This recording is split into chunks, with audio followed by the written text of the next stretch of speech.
irmãos, sejam todos bem-vindos ao canal Teologia Simplificada. Eu sou o pastor Evandro Oliveira e estamos aqui para dar prosseguimento ao quarto trimestre de 2021, lições bíblicas dos adultos.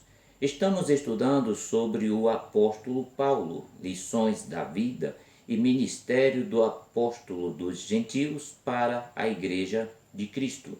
Nós estamos na lição de número 9, Paulo e sua dedicação aos vocacionados da revista Lições Bíblicas CPAD, quarto trimestre de 2021, cujo tema é o apóstolo Paulo, o legado doutrinário de Paulo para os novos líderes. E veja que aqui tem a advertência de Paulo a respeito dos judaizantes e gnósticos, e nós vamos estar estudando agora sobre este tema. Quem eram os judaizantes? Veja, meus irmãos, que durante o ministério de Paulo, muitos judeus acolheram a mensagem apostólica e tornaram-se cristãos, mas nem todos aceitavam a liberdade cristã dos gentios. Por isso, alguns deles torceram o ensino de Paulo, afirmando que a salvação dos gentios dependia da obediência à lei mosaica. Assim, exigiam que os gentios convertidos observassem a lei, tais como alguns aspectos: a prática da circuncisão, a guarda do sábado judaico, a observância dos ritos que envolviam datas e comidas. Parecia que a graça de Deus não era mais suficiente. Contra isso, Paulo se levantou corajosamente. Gálatas capítulo 1, versículo 6 até o 9, onde Paulo diz: não há outro evangelho. Paulo diz assim: admiro-me que vocês estejam abandonando tão rapidamente aquele que os chamou pela sua graça para o seguir em outro evangelho, que na realidade não é outro evangelho. O que ocorre é que algumas pessoas os estão perturbando quando querem perverter o evangelho de Cristo. Sabe quem são essas outras pessoas que Paulo cita aqui? Exatamente os judaizantes. Ele diz no versículo 8: mas ainda que nós ou um anjo dos céus pregue um evangelho diferente daquele que lhes pregamos, que seja amaldiçoado. Como já dissemos, e agora repito, se alguém lhes anuncia um evangelho diferente daquele que já receberam, que seja amaldiçoado. Versículo de número 10. Acaso busco eu agora a aprovação dos homens ou de Deus? Ou estou tentando agradar a homens? Se eu ainda estivesse procurando agradar a homens, não seria servo de Cristo Jesus. Veja que o apóstolo Paulo vai fazer uma verdadeira defesa. A mensagem salvífica, a mensagem do evangelho de Cristo Jesus, que salva o homem e liberta o homem. Esse é o legado que ele nos deixou. Foi a defesa intransigente quanto à natureza graciosa da salvação. Disso, nenhum líder cristão pode abrir mão. A salvação é por graça e não por méritos humanos.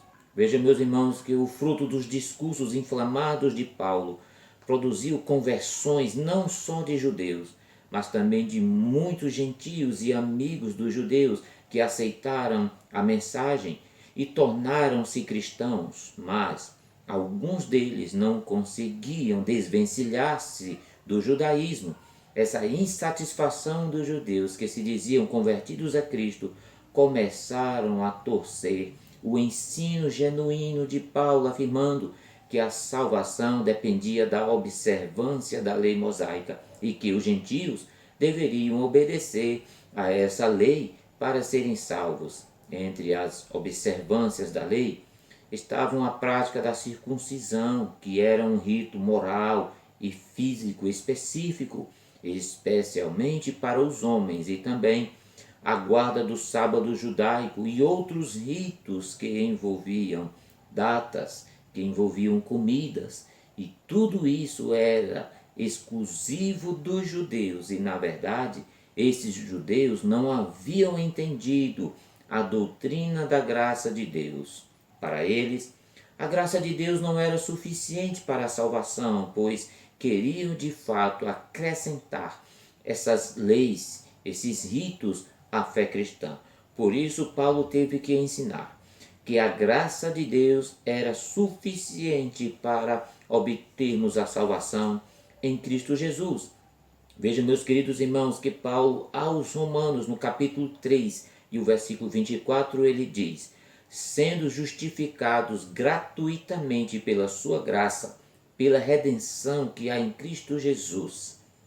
Irmãos, é lamentável que, ainda em nossos tempos, igrejas que dizem ser evangélicas estão atreladas ao judaísmo e repetem ritos nos cultos. Ora, nós amamos os judeus e respeitamos a liturgia judaica, só que isso é especialmente deles e para eles. Os judaizantes modernos nem são judeus, mas são pessoas de outras raças que esquecem que não estamos mais no Antigo Testamento, não estamos mais na lei mosaica, mas nós estamos agora no Novo Testamento, somos um novo povo, o povo do Novo Testamento. Muito bem, meus irmãos, vamos estudar agora quem eram os gnósticos. Veja que havia cristãos adeptos do gnosticismo. Eles acrescentavam elementos filosóficos à fé cristã que corrompiam a sã doutrina. Era uma filosofia prejudicial ao evangelho que Paulo ensinou. Os gnósticos se consideravam mais espirituais que os demais. Para eles, o espírito era mais importante do que o corpo e ensinavam que o corpo é matéria imprestável. E não é isso que a Bíblia ensina. Da implicação desse ensino resultava a banalização da graça de Deus. Uma graça que não requer arrependimento, não requer santidade e disciplinas espirituais. Não é graça verdadeira. O apóstolo Paulo refuta esse falso evangelho dizendo: e o mesmo Deus de paz vos santifique em tudo, e todo o vosso espírito, alma e corpo sejam plenamente conservados irrepreensíveis para a vinda de nosso Senhor Jesus Cristo. 1 Tessalonicenses 5:23. Seu legado para nós no século XXI é: não banalize a maravilhosa graça de Deus. Veja, meus queridos irmãos, que o apóstolo Paulo deixa um grande legado para os obreiros da atualidade, sua maneira de despertar novas vocações, sua herança doutrinária para a nova geração de trabalhadores e o apelo que ele faz aos obreiros para cuidar do rebanho de Deus são marcas importantes para nortear os ministérios dos vocacionados de Deus. Então, é tempo de desenvolver novas vocações. Que Deus em Cristo te abençoe rica e poderosamente. Amém.